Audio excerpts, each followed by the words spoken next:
we just finished a camera system there 2 times in the last month. We pulled video for the Pottstown Police. That's something that's happening on 400 High Street. National Penn Bank that's across the street, we do their cameras. We pulled over the past years, we pulled video off of those cameras for the Pottstown Police. I would suggest that license that you started a year or 2 ago about people paying $100 is a little crazy. You're deterring people to put alarm systems in. So, you know, I don't blame you for charging for false alarms, but like for instance, Philadelphia charges a $25 one-time fee to register your alarm.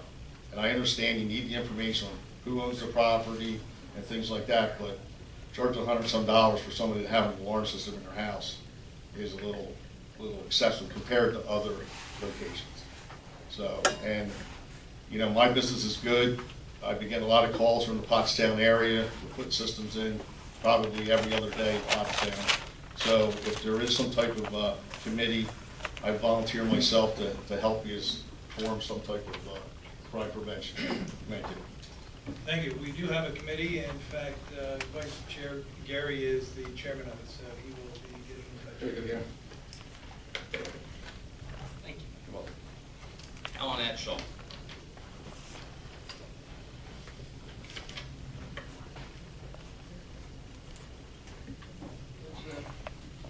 Good evening, and I thank you very much for the opportunity of addressing you this evening. Alan Altshul is my name, and I'm the President and Board of Directors of the Pottstown Cluster of Religious Communities. It doesn't seem like it's been 3.5 years ago that I stood before you to talk about the cluster and the footprint in the community. And since then, where our budget was $200,000, now it's well over $2 million.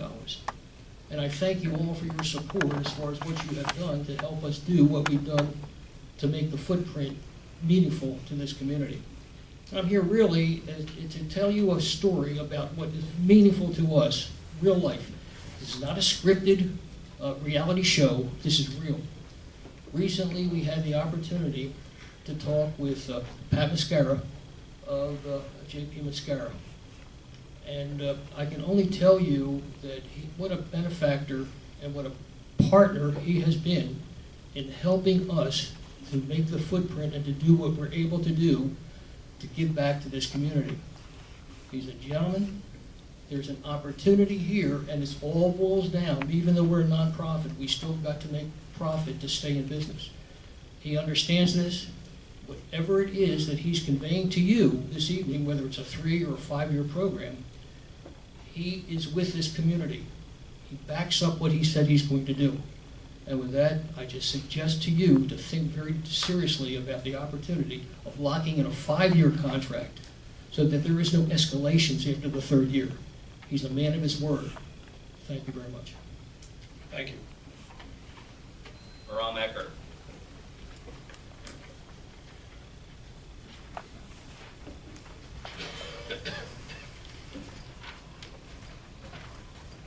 Well, like Monica said earlier, we obviously have to do something about what's going on here with the crime, the burglaries and everything. I'm just tickled pink that Dave Zarnicki came, local surveillance company. I'm just so happy he came and made a presentation, and that's all I have. So make note of that. We still have 2 minutes. That's extended the sentence count.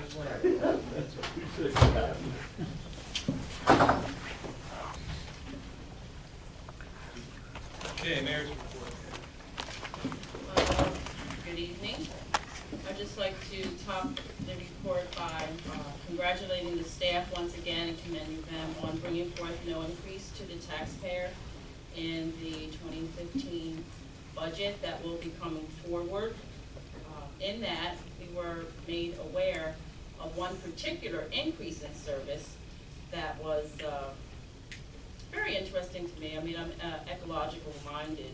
So the increase in collecting the grass clippings and the other things from going from 27 pickups to 41 is very significant. And knowing it this far in advance gives our community organizations and schools and churches and people that coordinate cleanups plenty of time to detail areas that they might not necessarily have paid attention to, but now we have an opportunity to, really impress upon the citizens and the groups that this is a great opportunity. So that's kind of two commendations in one. So thank you to the staff for no increase to the taxpayer, which people, Mr. Reed, as you mentioned, the burdensome responsibility of the taxpayer is also on not only the homeowner, but you as an owner of residential property that you lease. That is also burdensome to you as well. So this is some alleviation in the budget.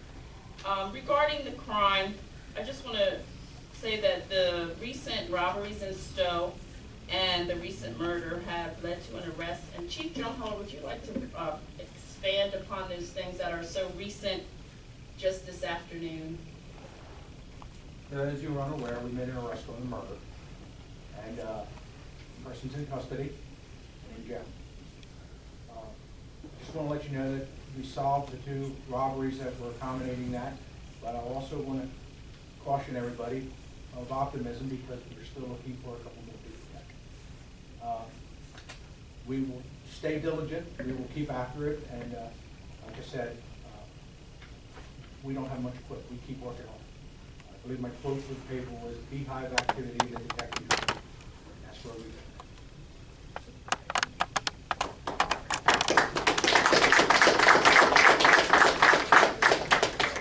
I don't want to go into the ad nauseum things that I usually say about police work being reactive and citizen involvement being important, and also stabilizing community and families through, what goes on in your personal home. Those things I've kind of went over and over and over. So we know at a baseline what we're dealing with, and we are glad to have a police force that is engaged and getting answers to things.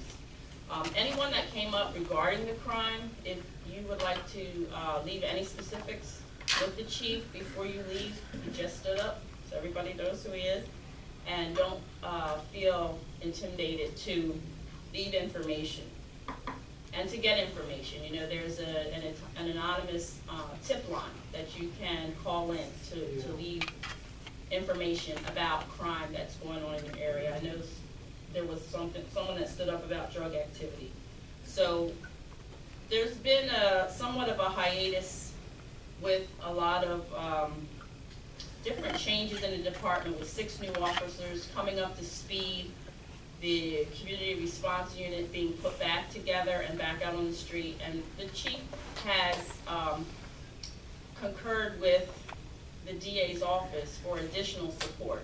So everything that can be done is being done. So it's just a matter of all the pieces falling in place as far as solving the crimes. But as far as preventing the crimes, that leans more on the constituency.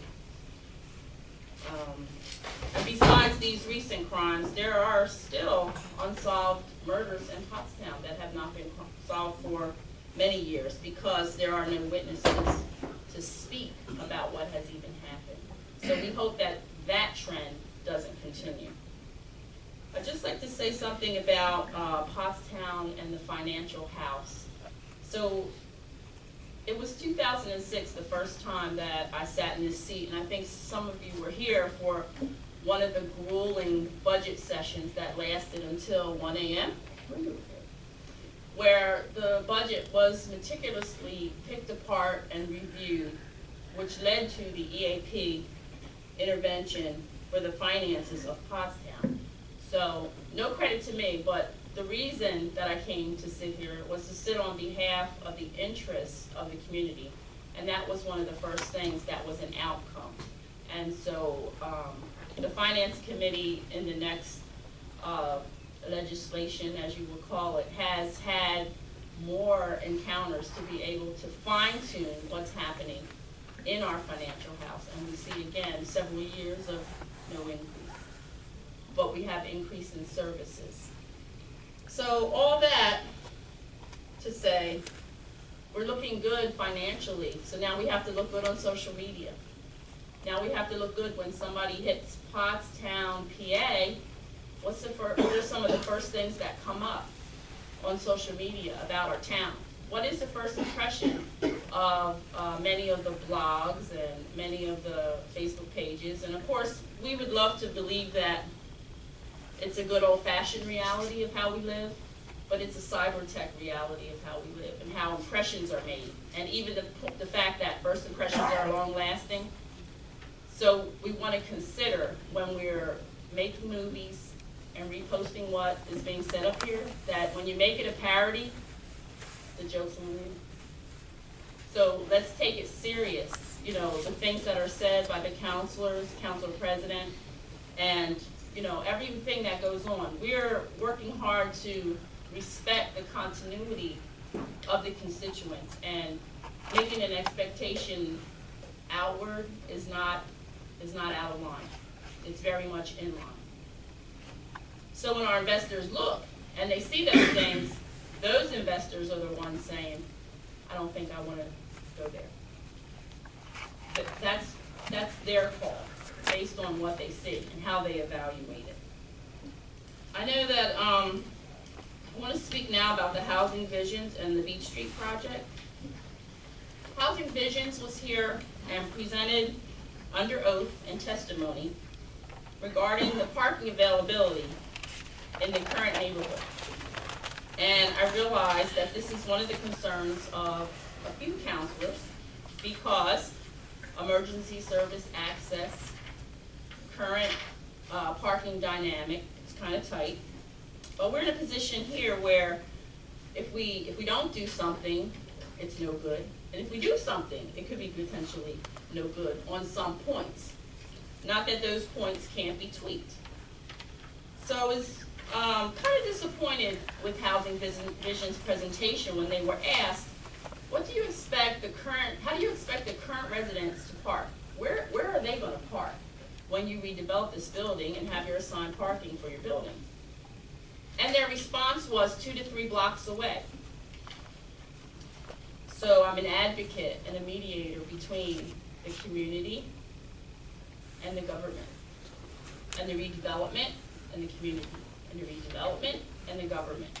And I found that having the latitude to feel comfortable to say that the current residents can find parking 2 to 3 blocks away was extremely disrespectful and rude. So, some of the things that I found out recently was, at the meeting with the Genesis and National Pen, that there are some changing dynamics about the parking. I'm not at liberty and I would not talk about what those are, but I hope that they are compelling. I hope that they are extremely compelling, that this partner can redeem themselves and show themselves in good faith to be a good steward of the people's trust, not only the ones living in that building. And for whatever anyone likes to misconstrue about who lives in the current neighborhood, keep it basic. People are people, and everyone is due respect. And that's how I deal with things. So however you deal with things, that's fine. But when you have to deal with a complete community of people, some you know, some you don't know, some you'll never know, it has to be equitable. I want to talk again now about the Better Landlord Program. Mr. Reed, you mentioned how the yearly inspections would impact your residents and your staff. You talked about the burdensome fees. I would suggest a combination of random, yearly, and change of tenant inspections happening simultaneously. Some of the things about the Better Landlord Program that concern me in a similar vein as the Housing Visions is the mechanism by which this comes out of committee, that a job that